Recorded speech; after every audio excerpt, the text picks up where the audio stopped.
Good morning everyone, welcome to your favourite channel Fatafat current affairs GK.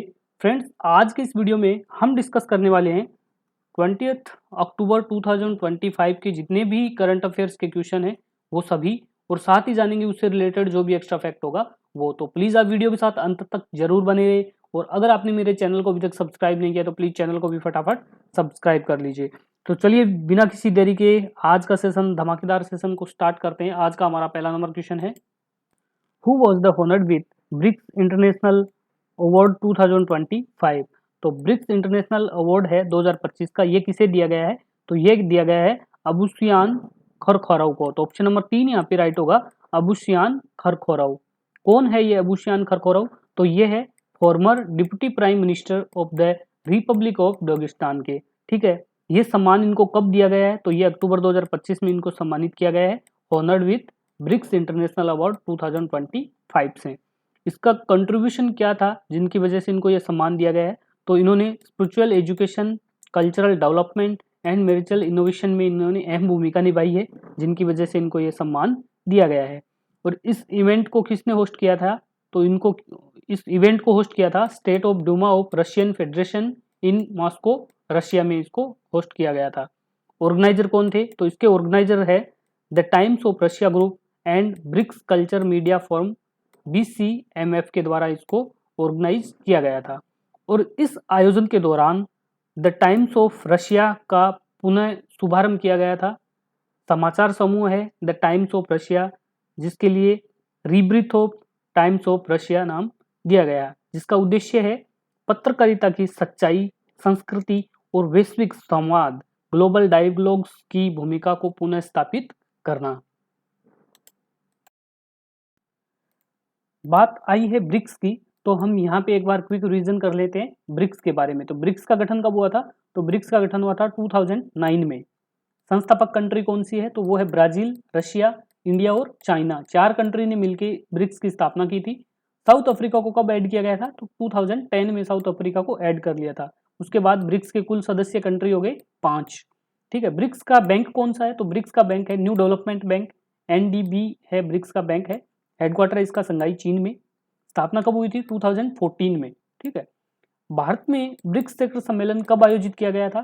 तो भारत में अब तक 3 बार ब्रिक्स शिखर सम्मेलन आयोजित किया जा चुका है, 2012, 16 और 21 में।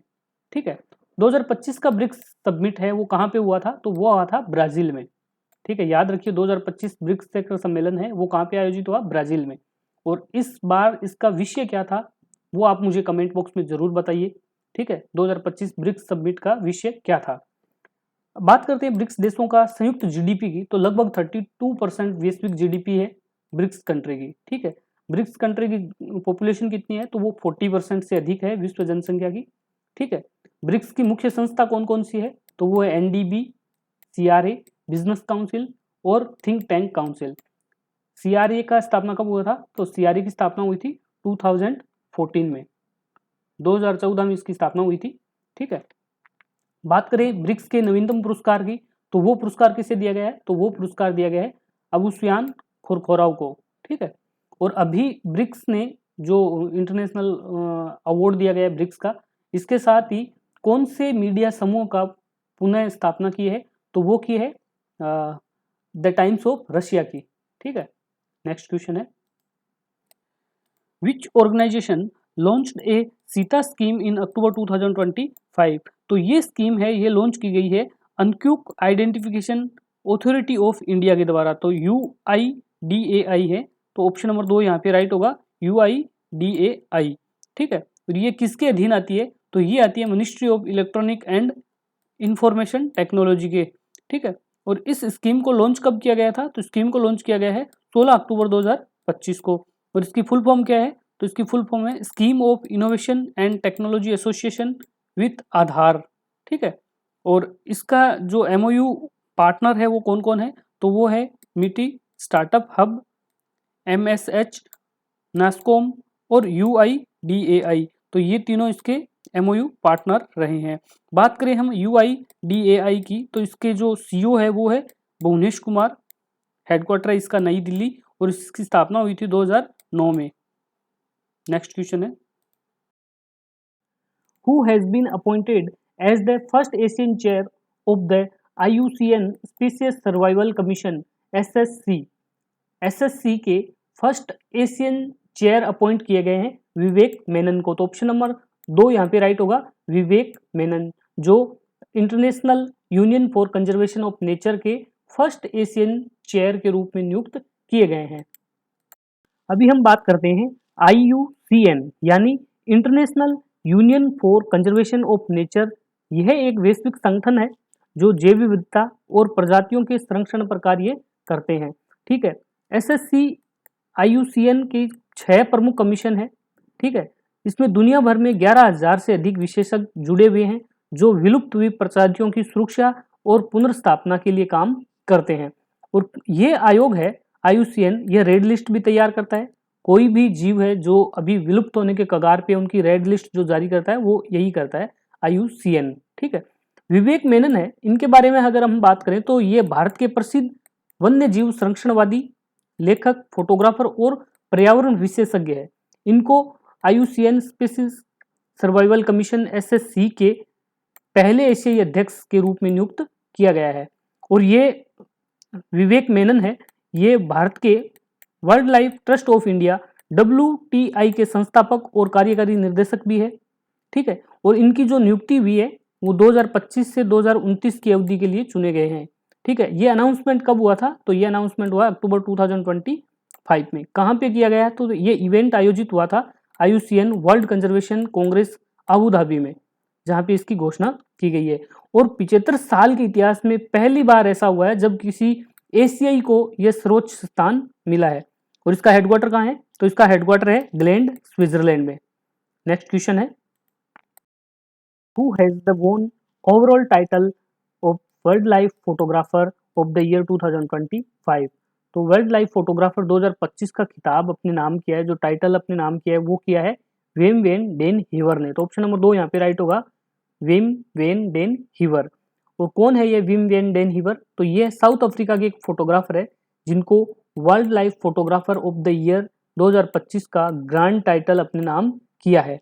और इनकी जो विनिंग फोटोग्राफी है, जो आप यहाँ फोटो में देख सकते हो, ये ब्राउन हेना ने जिनकी उन्होंने फोटो निकाली थी। ये एक बिल्कुल दुर्लभ प्रजाति है जो बिल्कुल अभी खत्म होने के कगार पे है। और ये घोस्ट टाउन विजिटर में ही इन्होंने ये फोटो निकाली है। जो स्थान है, ये जो तस्वीर है, ये नामीबिया के कोलमेनस्कोप नामक एक डायमंड माइनिंग शहर है, जहाँ पे उन्होंने ये दुर्लभ भूरी जो लकड़बग्गा आपको दिख रहा है ब्राउन हेना, इसको घूमते हुए यहाँ देखा गया था और उन्होंने फोटो क्लिक कर ली थी। और इसी फोटो ने उनको ग्रैंड टाइटल विनर बना दिया। ठीक है, और ये जो खिताब इनको दिया गया है, ग्रैंड टाइटल विनर का जो खिताब इनको मिला है, वो international wild life photographer competition में दिया गया था, जिसका ऑर्गेनाइजर कौन है? तो उनके ऑर्गेनाइजर है the natural history museum London. इसके द्वारा ये आयोजित किया गया था और वहाँ पे इनको ग्रैंड टाइटल विनर का खिताब दिया गया है। नेक्स्ट क्वेश्चन है, the fifth Khelo India university game 2025 will be held in which state? तो 5वां खेलो इंडिया यूनिवर्सिटी गेम 2025 है, ये आयोजित किया जाएगा राजस्थान में। तो ऑप्शन नंबर 3 यहाँ पे राइट होगा, राजस्थान। राजस्थान में 5वां खेलो इंडिया यूनिवर्सिटी गेम 2025 का आयोजन किया जाएगा और ये राजस्थान के 7 शहरों में आयोजित किया जाएगा, जिसमें मुख्य आयोजक स्थल की अगर हम बात करें तो वो जयपुर रहेगा। ठीक है, 7 शहर कौन कौन से हैं? तो वो जयपुर, उदयपुर, कोटा, अजमेर, बीकानेर, झुंझुनू और भरतपुर, इन 7 शहरों में इनका आयोजन किया जाएगा। और ये पहली बार हो रहा है जब राजस्थान राज्य खेलो इंडिया यूनिवर्सिटी गेम की मेजबानी करेगा। और इस कार्यक्रम में काफ़ी सारे गेम देखने को मिलेंगे आपको, एथलेटिक्स, तैराकी, कुश्ती, basketball, boxing, hockey, football, badminton जैसे कई खेल शामिल होंगे। और इसकी घोषणा किसने की है? तो इसकी घोषणा की है खेल मंत्री श्रीमान मनसुख मांडविया ने। ठीक है, और इसका उद्घाटन जो समारोह है वो जयपुर में आयोजित होगा, जबकि समापन समारोह है उदयपुर में होने की संभावना बताई गई है। इसके ऑर्गेनाइजर की अगर हम बात करें तो कौन है? तो वो है पूर्णिमा यूनिवर्सिटी जयपुर और यूनिवर्सिटी ऑफ राजस्थान जयपुर के द्वारा इनका आयोजन किया जाएगा। और ये खेल मंत्रालय के सहयोग से होगा, ministry of youth affairs and sports, Bharat सरकार के सहयोग से इसका आयोजन किया जा रहा है। और इस आयोजन में एक भारत समृद्ध भारत की भावनाओं को बढ़ावा देगा। नेक्स्ट क्वेश्चन है, who has been appointed as the new Deputy Chief Minister of Gujarat on 17 अक्टूबर 2025। तो गुजरात की राजनीति में काफ़ी बड़ा बदलाव देखने को मिला है। कब? 17 अक्टूबर 2025 को, जब हर्ष संघवी ने गुजरात के नए डिप्टी चीफ मिनिस्टर के रूप में शपथ ग्रहण की है। तो ऑप्शन नंबर 2 यहाँ पे हमारा राइट होगा, हर्ष संघवी। ठीक है, और ये नियुक्ति है, ये भूपेंद्र पटेल के नेतृत्व में हुए मंत्रिमंडल पुनर्गठन का हिस्सा रही है। इसका पर्पज है शासन को पुनर्गठित करना और रीजनल जो रिप्रेजेंटेशन है उसको मजबूत करना और अपकमिंग जो इलेक्शन है उसके लिए नई टीम को तैयार करना। ठीक है, और गुजरात के जो गवर्नर है वो कौन है? वो है आचार्य देवव्रत। और हर्ष संघवी है, इनकी कॉन्स्टिट्यूएंसी क्या है? कॉन्स्टिट्यूएंसी है माजूरा सूरत। नेक्स्ट क्वेश्चन है, who has been appointed as the new president of ASSOCHAM in October 2025। तो अक्टूबर 2025 में एसोचैम के नए प्रेसिडेंट के रूप में नियुक्त हुए हैं निर्मल कुमार मिंडा। तो ऑप्शन नंबर 4 यहाँ पे राइट होगा, निर्मल कुमार मिंडा। और निर्मल कुमार मिंडा है, ये एग्जीक्यूटिव चेयरमैन है कहाँ के? यूएनओ मिंडा ग्रुप के। ठीक है, यूएनओ मिंडा ग्रुप के चेयरमैन है और इनको अभी नियुक्त किया गया है president of ASSOCHAM, associated chamber of commerce and industry of India के, इनको चेयरमैन के रूप में नियुक्त किया गया है। ठीक है, और ये कब किया गया? 17 अक्टूबर 2025 को।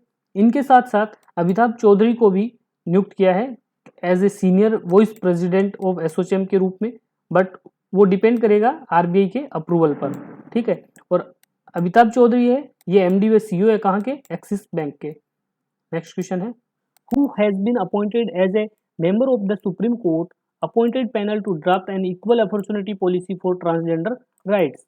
तो इसमें अपॉइंट किया गया है अक्की पदमसाली को। तो ऑप्शन नंबर 2 यहाँ पे राइट होगा, अक्की पदमसाली।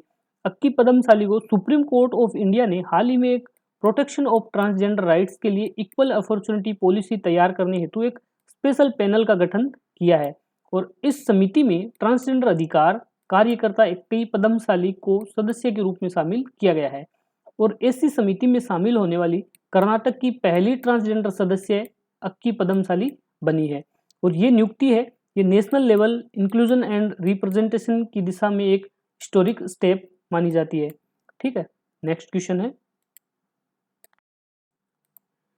विच organisation release the Mercer CFA institute global pension index 2025। तो Mercer CFA institute global pension index 2025 launch की गई है Mercer CFA institute and Monash centre for financial study के द्वारा इसको लॉन्च किया गया है। तो ऑप्शन नंबर 2 यहाँ पे राइट होगा।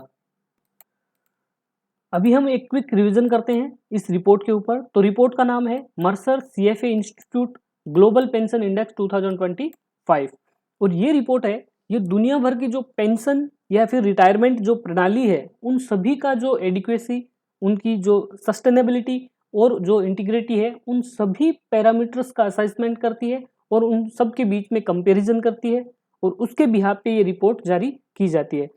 ठीक है, उनके हिसाब से जो जो कंट्री है उनकी ग्रेड मिलती रहती है। तो ये रिपोर्ट रिलीज कौन करता है? तो ये रिलीज करता है Mercer CFA institute and Mona's centre for financial studies, इनके द्वारा ये रिपोर्ट जारी की जाती है और 2025 की जो रिपोर्ट जारी की गई थी ये इसका 17वां एडिशन था।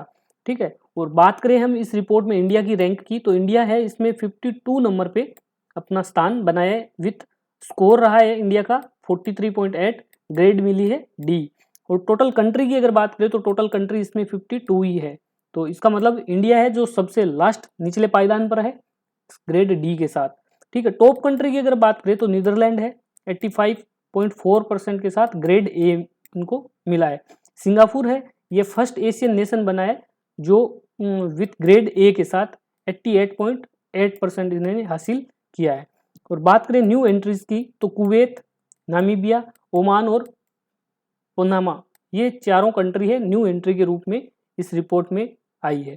ठीक है, बात करें इंडिया सब इंडेक्स स्कोर की तो एडिक्वेसी में 34.7 है, सस्टेनेबिलिटी में 43.8 है और इंटीग्रिटी में बात करें तो 58.4 रही है। ठीक है, सब इंडेक्स लीडर की अगर बात करें तो सब इंडेक्स लीडर में कुवैत है, एडिक्वेसी में फर्स्ट पे है, आइसलैंड है सस्टेनेबिलिटी में फर्स्ट पे है और फिनलैंड है वो इंटीग्रिटी में फर्स्ट पे है।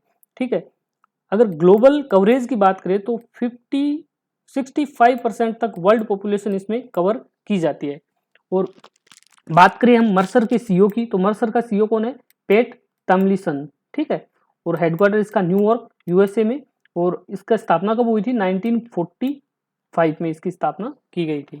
तो दोस्तों आज का वीडियो हमारा यहीं पे समाप्त होता है। आपको वीडियो कैसा लगा प्लीज़ कमेंट बॉक्स में ज़रूर बताएं, और अगर आपने मेरे चैनल को अभी तक सब्सक्राइब नहीं किया तो प्लीज़ चैनल को भी फटाफट सब्सक्राइब कर लीजिए।